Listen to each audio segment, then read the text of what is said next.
Hi, everyone. I'm Devin Hughes with GVpedia, and as you've probably already noticed by the mere fact that I'm doing the intro, it's going to be slightly different today. Caitlin is off fighting fires, so was unable to make it today, so it's just going to be me with our two wonderful guests. And let me go ahead and introduce them. So we have Ieva Jusionyte and John Lindsay-Poland. John has written about, researched, and organized action for human rights and demilitarization of U.S. policy in Latin America for 30 years. He coordinates Stop U.S. Arms to Mexico, a project of global exchange, and has been doing a lot of very recent work that we'll be getting into. Ieva is a legal and medical anthropologist who studies, teaches, and writes about violence and security at Brown University. She is the author of the recently released book, Exit Wounds: How America's Guns Fuel Violence Across the Border, which we will be getting into much more detail. And I will have to say this, given that you've appeared on Fareed Zakaria's CNN program, NPR, and had an excerpt of your book published in the Rolling Stone, I'm honored to have you on our humble podcast. So thank you both for being here. So to go ahead and, oh, you're on mute, John. Just saying it's great to be with you. Thanks.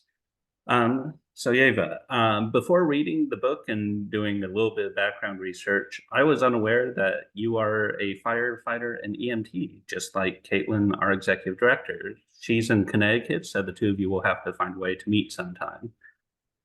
Tell us a little bit about your story and how you came to study gun violence, and in particular, the flood of guns pouring over the southern border. Well, thank you so much for having us on your show, Devin. I am really upset that Caitlin is not joining us, but she's clearly doing very important work. So I was a firefighter EMT since my last year of graduate school. And then at some point when I was doing research for my second book, which was about emergency responders on the US-Mexico border, I was both volunteering as an EMT paramedic and writing the book during anthropological research.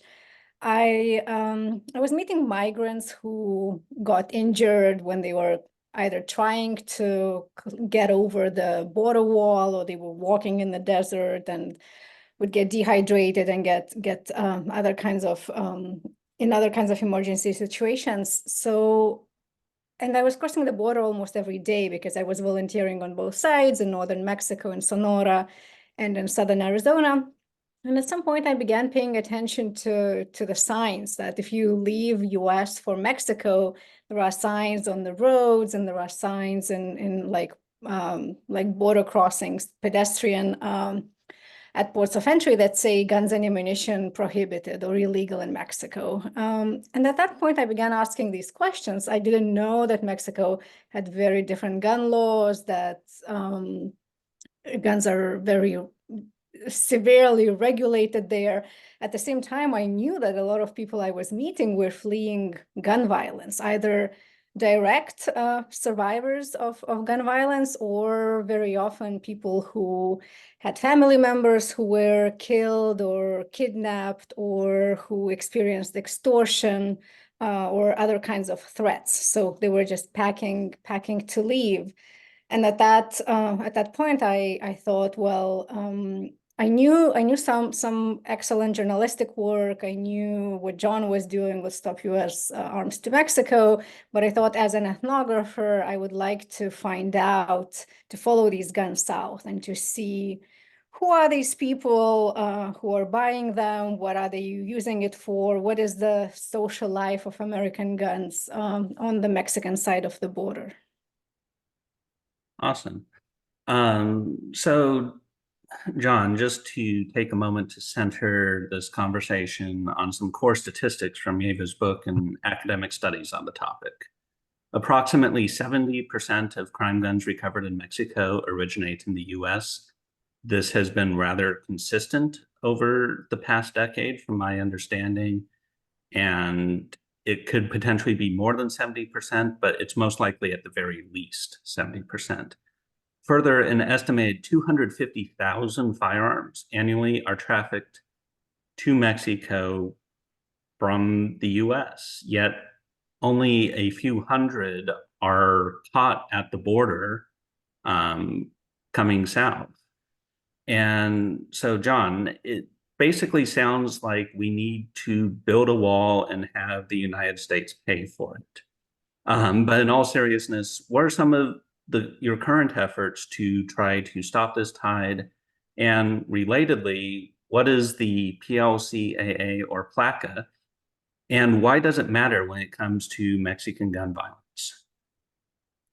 Well, thanks, Devin. It's really great to be on this show and with Ieva, whose book is just a great contribution to all of our understanding. We've been working on a number of levels. One is to bring the stories of people who are directly impacted in Mexico by guns that are coming from the United States. You know, there's a massive movement in this country and around the world, Black Lives Matter. And in the conversation about US guns or about migration across the border, very rarely is the calculus, is the value of the lives that are impacted, that are lost, that are disappeared in Mexico become part of the conversation. So for us, it's really important that those voices be present and that they be part of the policy making discussion and our discussion about what US guns do.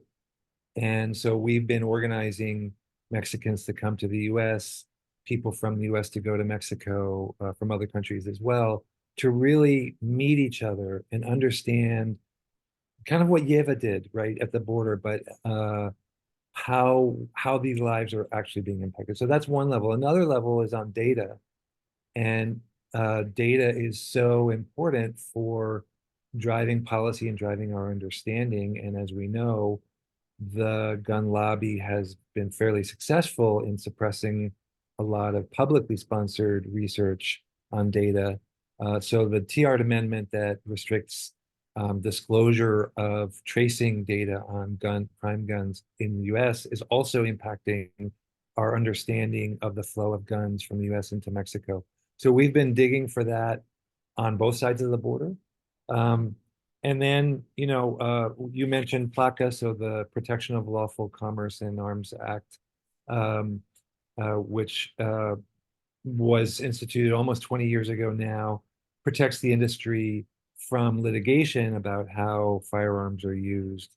And that has been a major obstacle in being able to hold an industry accountable for the impacts, the terrible destructive impacts that its products are having. And so we're part of the overall US gun violence prevention movement, but it does have a particular impact in Mexico because Mexico is also challenging the gun industry, and the gun industry is using PLACA as defense against that.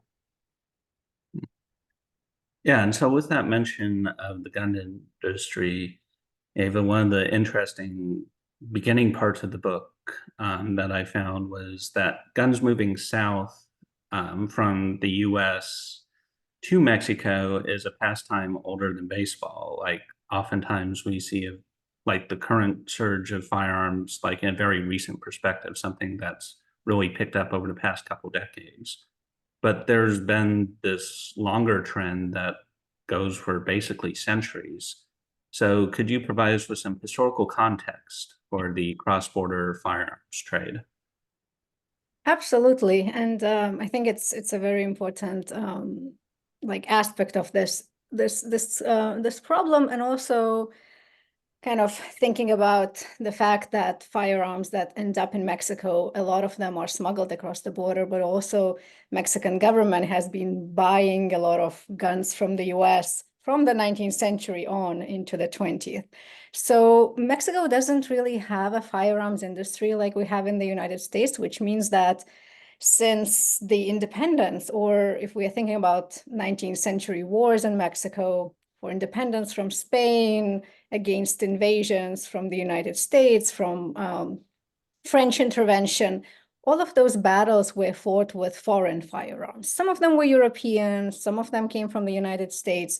When US emerged as this major firearms manufacturer, like starting with the second half of the 19th century and into the 20th, so even more of them came to to Mexico across the border from the United States. We are thinking like Mexican Revolution, for example, various factions were getting firearms from the United States, Winchesters and Colts and Remingtons. So that part is important. When after the Mexican Revolution, the government thought that, well, actually, they would like to have their own firearms industry, because as Venustiano Carranza, who was this winning general in the revolution, said that unless we could manufacture our own firearms, our a lot of our internal affairs will have to be decided by these foreign governments who decide when to sell us firearms and when not. During the Mexican Revolution, US government created this firearms embargo because they didn't want guns to go to certain factions they were not supporting. And this kind of changed during the revolution because US changed alliances with various generals in Mexico. So that has been happening for a long time. I think what we are seeing in more recent decades is like, well, there was an expansion of organized crime in Mexico in the past several decades. There is also the fact that the kinds of guns US manufacturers are producing or importing have become much more powerful. And a lot of them, a lot of gun stores in southern states like Texas and Arizona are basically catering to Mexican consumers since the early 1970s, when Mexico passed this pretty strict federal firearms law, which says that under normal circumstances, Mexican civilians can have up to 10 guns, only one handgun, and some rifles or shotguns of smaller calibers if they belong to hunting clubs or if they are recreational shooters, so they have to pass a lot of requirements to get those guns. And then as it happens, because for people, especially people in border states, but not necessarily, it is much easier to get guns from the United States. This is where they turn to for the supplies. Yeah, and to kind of hop on that point and open it to either of you, like one of the things, or one of the more hotly debated parts of statistics in the US is like just how much of an impact the assault weapons ban had, largely because like a lot of other important criminological things were happening in the US at the same time, such as the crack cocaine epidemic, where you had a massive spike and then decrease that didn't have all that much to do with firearm laws, but greatly impacted the data. And you have competing studies, some indicating that the assault weapons ban portion did reduce mass shootings.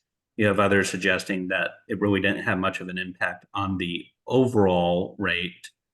But one thing that's often left out of these conversations is the massive surge of assault style weapons to Mexico, where they definitely have been used in a substantial number of incidents. Whereas in the US, you have maybe 300 to 400 known cases where, like, each year where long guns are used in some form of homicide. When it comes to Mexico, it's thousands. So I'm curious if either of you could speak to that. Well, I can say something about that. The dynamics of firearms violence in Mexico are very different, partly as a result of organized crime and the war against organized crime. And so instead of having these individuals who commit mass shootings, you have organizations that are trying to control territory, because if they control territory, they get profits from what moves through that territory, whether it's drugs or whether it's migrants or even legal things like petroleum. And so in order to control territory, they are looking for assets that are military in nature. And that's where the assault rifles come in, which are so plentiful and easily accessible just over the border. And I should say that in northern Mexico, that is where control of territory is especially acute, the competition for it, because once any of those products go over the border into the United States, its value increases enormously. So the number of assault weapons, for example, that are recovered in the state of Tamaulipas, just over the border from Texas in the Rio Grande Valley, outpaces anywhere else, probably in the world. And so I think often we have this idea of assault weapons, as you say, as something that are used in mass shootings in the US, when the role in Mexico is at least as important as it is in the United States, and probably more so. There was a pair of studies about the impact of the expiration of the assault weapons ban in 2004, which was just a couple years before the drug war was declared. And when that federal ban expired, the state of California maintained the ban. And the Mexican states on the other side of the border from California did not see nearly the increase in gun homicides as the Mexican states on the other side of the border from Arizona and Texas, which suddenly had an influx of assault weapons after the federal ban expired. So that's one very concrete indicator of how the ban had an impact. And one of our contentions is that the single most important measure that the United States could do to reduce gun violence in Mexico and all of the associated ills is to ban assault rifles in the United States for sale. Yeah, which is quite interesting because the research, when you just look at the US, kind of changes the assault rifles discussion to, while politically prominent, I hate to say like an afterthought, but it almost is when compared to policies such as permit to purchase or child access prevention laws, just in terms of the sheer number of fatalities that could be prevented. But once you include Mexico into your analysis, that script really does change. And Ieva, one of the kind of constant themes in your book is the sheer amount of firepower that the Zetas and other cartels have access to, with frequent mention to AK-47s. And one of the data points in your book points to data from companies that bulletproof cars, which is apparently a booming industry in Mexico, unfortunately, that many of these, or probably the most common weapon, are 9mm handguns, but AK-47s are fairly frequent as well. Yet I've heard arguments from pro-gun commentators that use the AK-47 point to say, like, see, these guns aren't actually coming from the United States. They're coming from former Soviet proxies across South America and Central America, because oftentimes it's seen that many, or there's the perception that many of these firearms are automatic firearms, which aren't easily accessible in the US, whereas the semi-automatic versions are. So a question that I kind of had from that is, are the cartels using the semi-automatic versions that are available from the US and modifying them to automatic? Or are they keeping them as semi-autos? Or are these specific firearms some of the ones that are coming from elsewhere than the US? So some of the AK-47s that are coming to Mexico clearly do come from Central America, because of there's just like large arsenal that accumulated there during the civil wars and so on and so forth. This is a little more prevalent in southern Mexican states. However, the majority of them, and especially when we're talking about all the northern part of Mexico, so Tamaulipas and Chihuahua and Sonora and Baja California, but also kind of sort of towards the middle of Mexico, most of them do come from the United States. They are, a lot of them are from Eastern Europe. They are from Serbia, and they are from Romania, and some are from Egypt and other parts of the world. But how do they get into Mexico? They're first imported to the United States. So there are gun importers here who import them now because of the bans on fully automatic guns. They are importing them some functioning as semi-automatic. There are some more sophisticated gun trafficking groups who have former military vets working for them who know how to convert these into fully automatic, and then they smuggle those across the border to Mexico. However, from my research, from reading a lot of court documents, and from talking to ATF agents who are tracing these, and from what I've seen in Mexico, the majority they are working in semi-automatic mode. They come from the United States. Some of them are actually now made in the United States. The majority are, though, imported. The ones that are made in the United States, well, yeah, so those are the AK-47s. They also buying a lot of AR-15s. I think kind of the percentage of AK-47s to AR-15s is they're very close. They're getting very close these days. Okay, quite interesting. And speaking of firearms, so the Beretta M82, which is a 50 caliber sniper rifle and the state gun of Tennessee. So, Ieva, if you could please explain to us why such guns are absolutely essential for home defense. For those merely reading the transcript, that's sarcasm. What their capabilities are and where many of them are going and why. Because when preparing for this, I actually looked at the gun violence archive to see if there's many 50 caliber sniper rifle incidents in the United States, and there really weren't.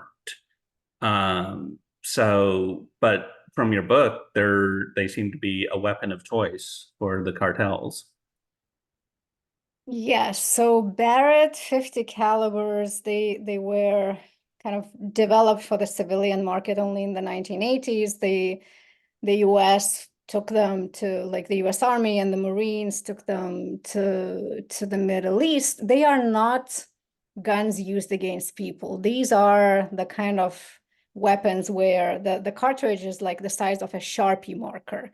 They are used against armored vehicles, against helicopters, against concrete walls of houses. So in Mexico, they are very expensive too. They cost like $10,000 without fancy accessories. And every year, Mexican security forces now are recovering at least like several dozen and more, especially in border states. Tamaulipas is above other states.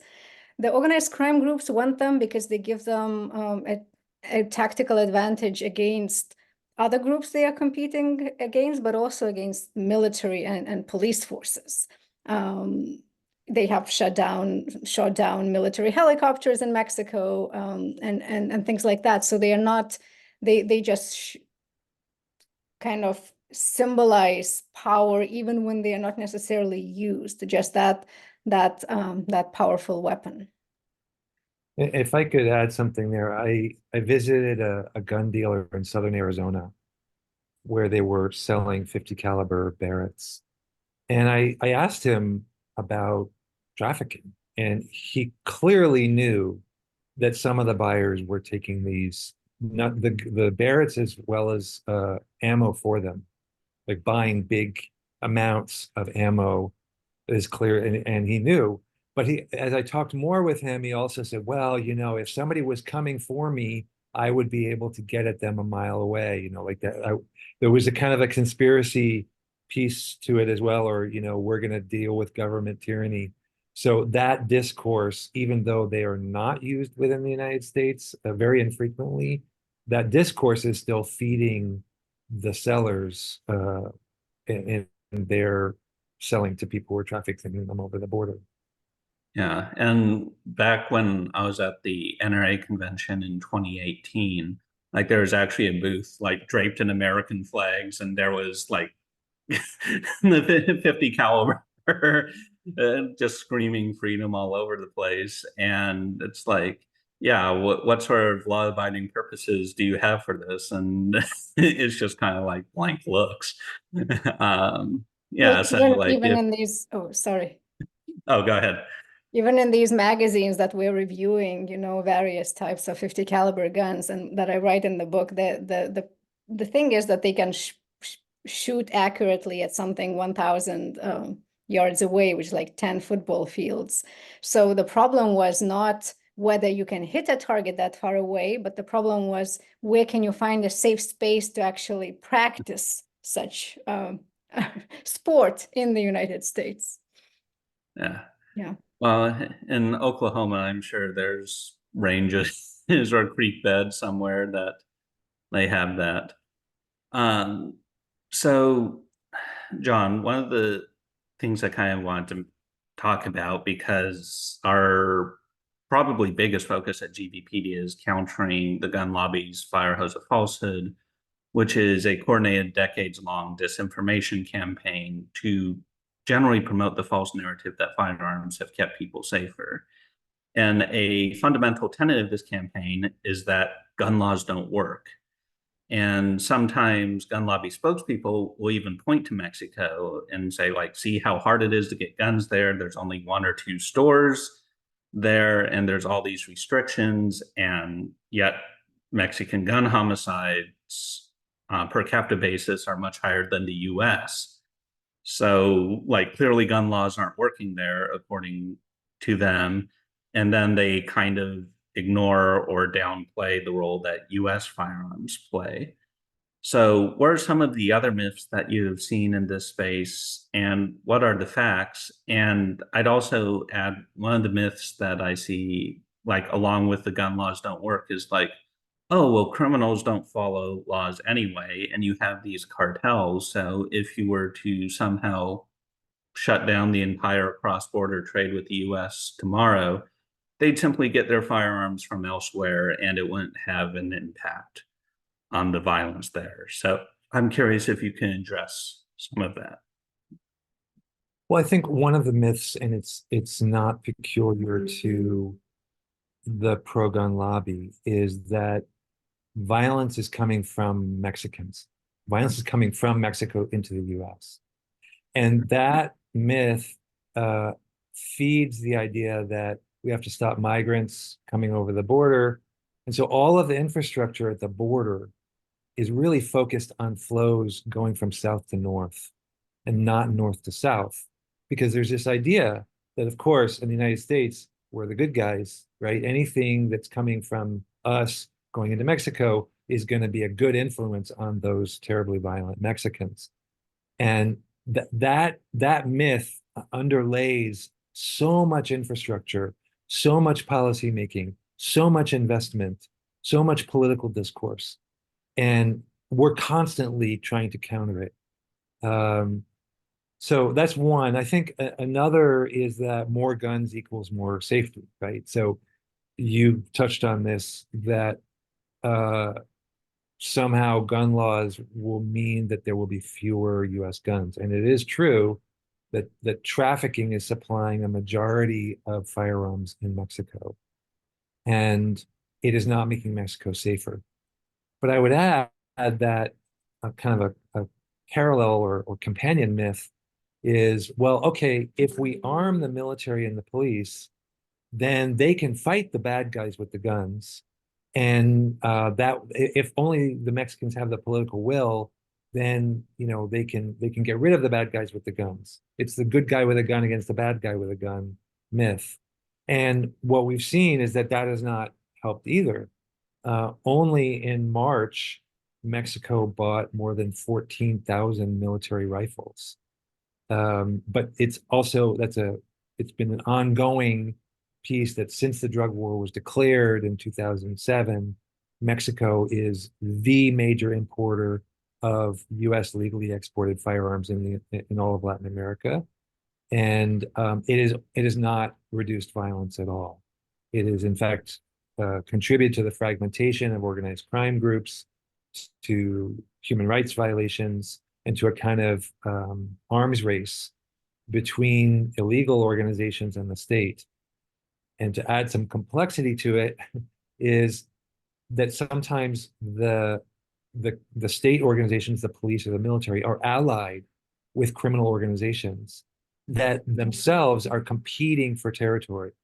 So you might see the police or the army fighting a criminal organization because they are protecting their competitors with whom they are allied for that territory. And that just it increases the violence without addressing the flow of fentanyl, without addressing the flow of migrants. And in fact, a lot of state forces that are armed by the United States are not going after organized crime. They're going after migrants at the behest of the United States. So it's kind of a cocktail of things that we're constantly trying to unpack in terms of those myths about guns in Mexico. Yeah, and to kind of jump off the point where it's like the line between cartel and government can frighteningly be very blurry at times, I kind of wanted to turn to some of the personal stories that were in Ieva's book. And two of the most compelling ones I found, who were people who you couldn't actually name for reasons that are quite clear once you read the book, who you call Samara and Miguel. And Samara was a child slash teenage soldier and then rose to be a low-level leader for the Zetas before the age of 15, when she was then captured by government forces and then underwent a lot of horrific stuff then as well. And then on the flip side, Miguel is kind of the quintessential good guy with a gun. He kind of has that sort of vibe, although based off the information in the book, he's also an unindicted felon due to the gun trafficking that he's engaged in. And with Samara, her story reminded me of how in the US, like quote unquote gang violence is often used to dismiss large swaths of gun violence. And oftentimes this is using highly inflated percentages in the US. I mean, in the US, gang violence is approximately anywhere from 10 to 20% of gun homicides annually, although you'll see some pro-gun sources say that's actually like 80%, which just is not realistic in the United States. And with Samara, it was clear that she didn't choose to become a member of one of the most loathsome organizations in the world. A gun was literally put to her head, and it was either join us or die. And this kind of brought me back to the thought of gang members like in the US, or even people who are just part of crews that are not quite gangs, but engage in some similar activities, where I don't think most of these members choose to become such either. It's something that circumstances force on them, although like the circumstances with Samara were far more direct and extreme. And then with Miguel, with his kind of attitude of being law-abiding until the law really doesn't work for him, and then he finds a way around the law when it's inconvenient. It remind me of a lot of attitudes in the US where you'll have law-abiding gun owners like proudly say they're law-abiding, and then they will never follow any sort of gun law that's passed in the future, like in the same breath. And with Miguel, it was slightly more justifiable because oftentimes the law enforcement in Mexico and the cartels, like it's hard to tell the difference, and there's just an entire sociological breakdown there. So with that kind of rambling introduction to them, I'm curious if you could tell us more about these two people in particular, whose stories are quite nuanced and complicated. Thank you for zooming into their stories, because I do think that they are the two of the main protagonists of this book, and they're not very easily, they don't fall into these categories. As you said, they kind of upset a lot of categories. Or Samara's story was very interesting to me because when we think about gun violence victims, we often think, or a lot of people are just, they pack up and leave, or they seek justice in Mexico in whatever ways they can.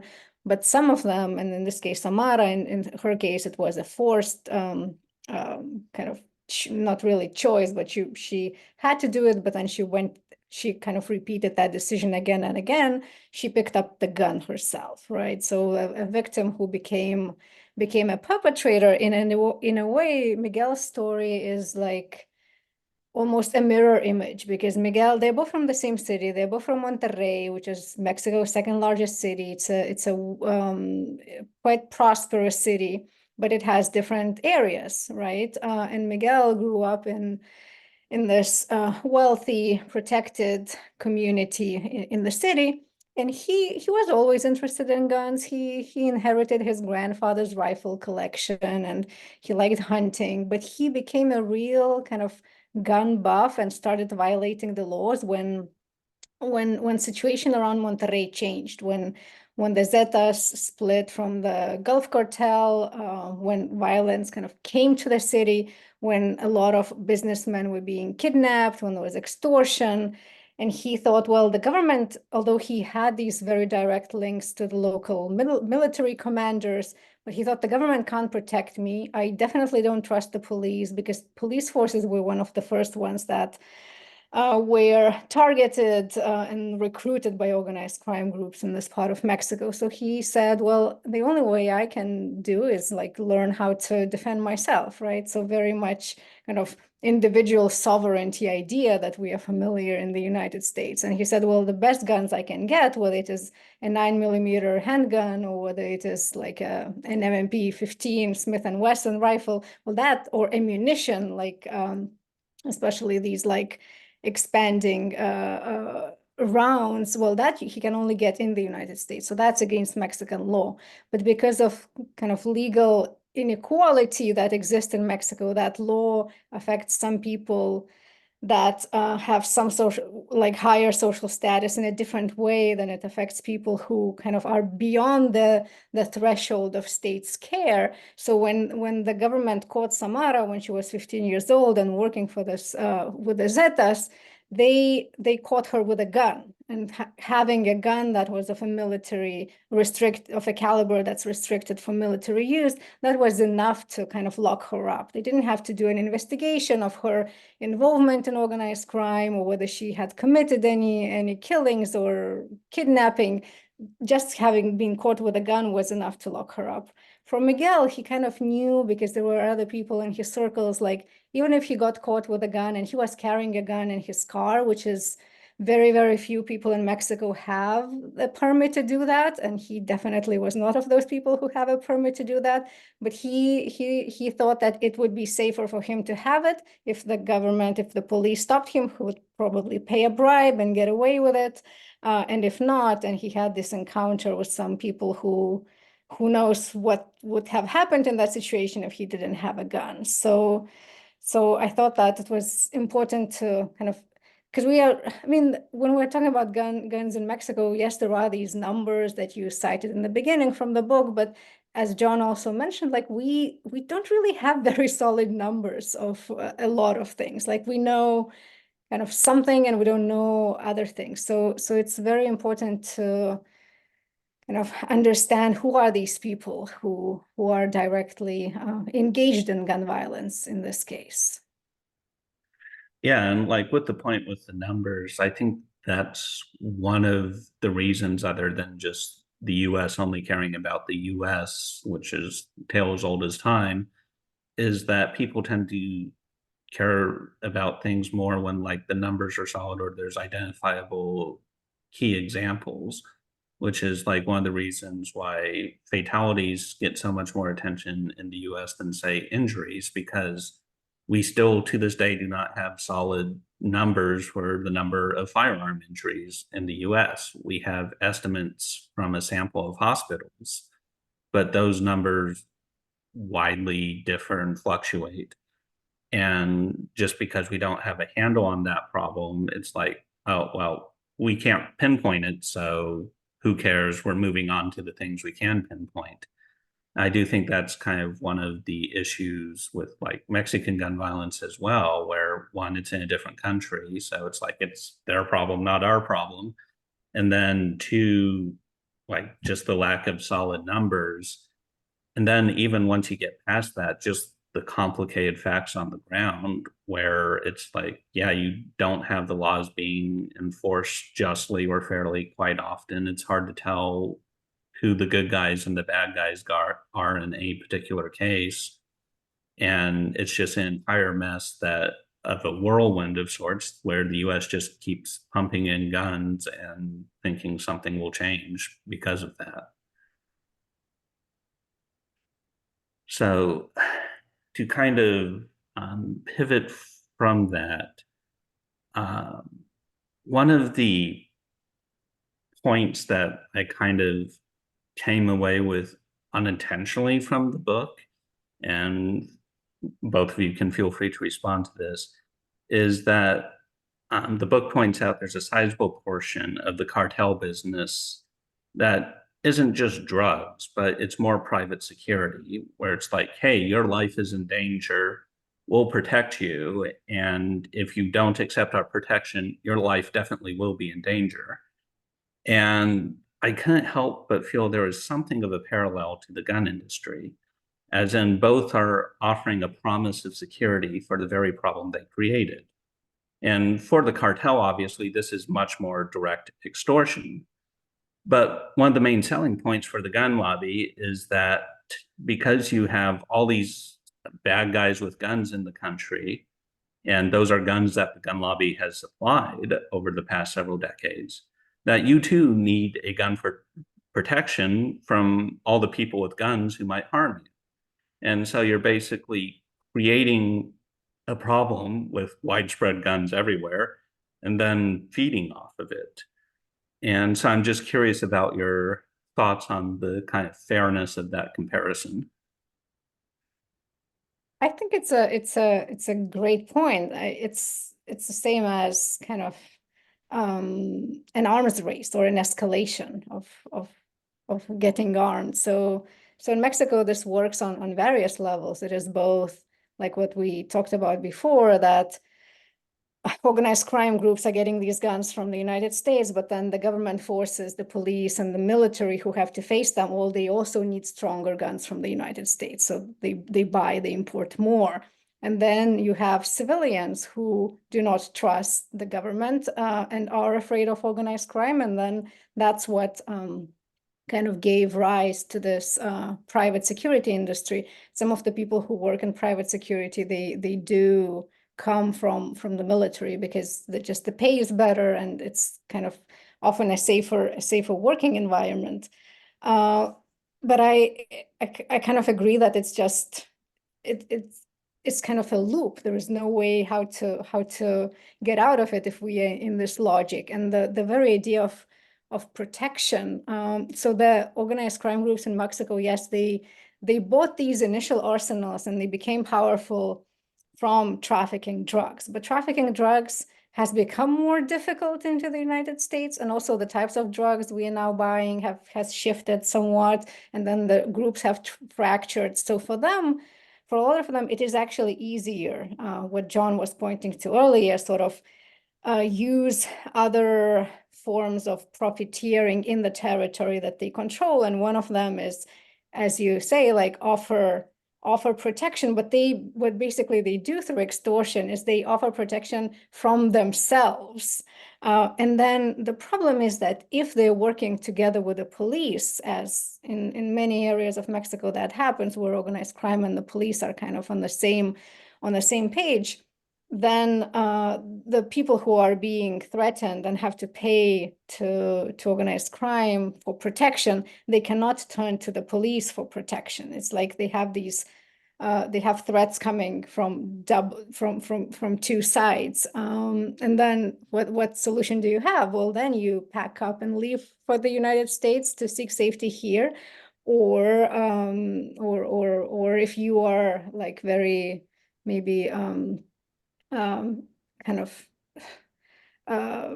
stubborn, you arm yourself and you create your own self-defense group and say, well, we will protect ourselves against both the government and the criminal groups. Yeah, Yeah, and then and oftentimes probably breaking the law there and then maybe sliding into the same cycle that you're trying to prevent.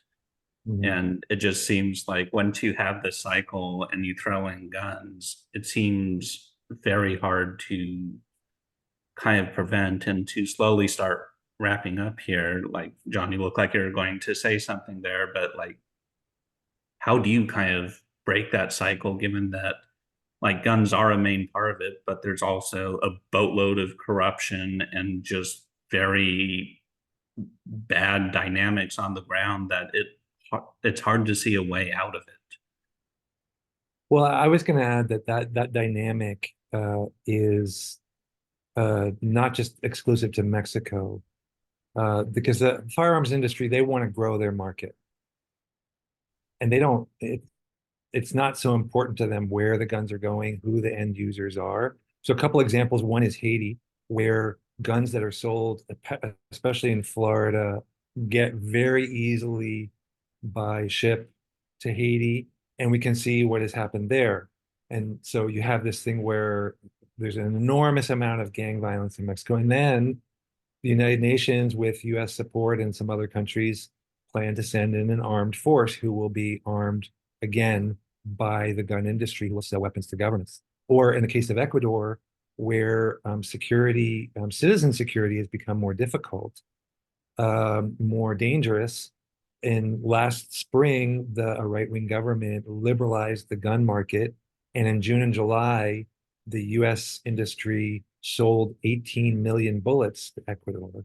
And we've seen in both countries, Haiti and Ecuador, the number of people who are fleeing increased violence grow enormously. So whether we're talking about, like Ieva said, individual citizens or criminal groups or private security groups or government agencies, the industry is profiting from all of that, even as they struggle to compete with each other.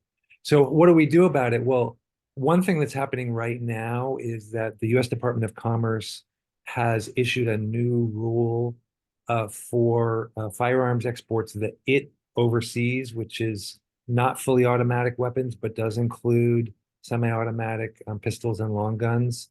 And it would restrict some of those exports for non-governmental end users. Doesn't have much restriction on exports that are going to government agencies. So human rights violations and collusion with criminal organizations is kind of not on the radar. But we know that the right wing and the gun industry, the Republicans in the gun industry, are going to attack and are already introducing legislation to repeal that rule. We also think that, as I said earlier, a ban on assault weapons would be a very important move, but something that doesn't require congressional approval, which is very difficult in this very polarized environment, is a ban on imports of assault weapons. Ieva was talking earlier about these Romanian and Yugoslavian, other imports of assault weapons that are popular and are being trafficked over the border into Mexico. The Biden administration could ban the imports of those as an executive action because they don't have a sporting purpose. And then the one other thing I would say right now is that there's legislation introduced by Joaquin Castro called the Armas Act, which addresses both illicit trafficking by mandating a US government-wide strategy for addressing illicit trafficking of firearms, which doesn't exist right now. But it also puts some additional restrictions on exports, particularly in the Americas, and Mexico would be, a very important part of that, in order to really identify and restrict who are the end users of those exports, whether they are government agencies or private entities, because that really doesn't exist right now. So those are some things that we're supporting and looking for other people to support. And to kind of go off of that with a brief GVpedia plug. So with those sort of laws that you mentioned, I think it highlights the importance of, particularly in the US, having a comprehensive approach to reducing gun violence, recognizing that it's not just going to be one law or policy or program that's going to fix things, because you have stuff like the assault weapons ban, where like it might not have as much of a major impact in the US outside of mass shootings, but it could have a massive impact in Mexico. Or the import rules that you're talking about might not do much for the US, but it could certainly do a lot for Mexico and other Central and South American countries. And then you also have things that are more like US focused, like permit to purchase laws, which I view as essential. Same with like child access prevention laws and extreme risk protection orders. But if you narrow your focus to one, like you might fix at least a small part of the problem, but the problem is so major and all-encompassing that does require a tapestry of various laws and programs, which is why, for example, GVpedia compiled the Denver Accord, which has those policies. And you can look at those policies on the denveraccord.org, which you can access through GVpedia as well. And then another thing I kind of wanted to highlight here is like kind of the direct path, as it were, between myth and then actual results on the ground. And you were mentioning the gun lobby, like outreach to countries like Ecuador, Haiti, and others. And particularly with Ecuador, pro-gun commentator / former researcher John Lott, who GVpedia has covered extensively in the past, has visited Ecuador, has done a tour around Brazil and other South American countries, directly promoting his whole more guns, less crime philosophy, which is then used by the gun lobby as evidence like, see, you need more guns there, which allows them to sell more guns, which then results in uptick in violence, which you need more guns to solve, and basically creates that spiral. So there, in my view, is definitely a direct link between like these academic debates, even that might seem like, oh, it's just in the ivory tower, who else cares, to actual real world impact where it's impacting individual lives through the policies that those ideas are causing. And so those are just a couple thoughts there. And to wrap up, Ieva, what do you feel are some of the few key takeaways that we might not have touched on here with your book, and messages that you want people to gain from the book? And so that you have the last words, I'll just tell you that thank you both for joining. This has been an excellent conversation. And the book is, once again, Exit Wounds: How America's Guns Fuel Violence Across the Border, and I can wholeheartedly recommend it. I believe you can get it on an Amazon Internet near you, but I'm sure there's other places as well. So, Ieva, you have the last words here.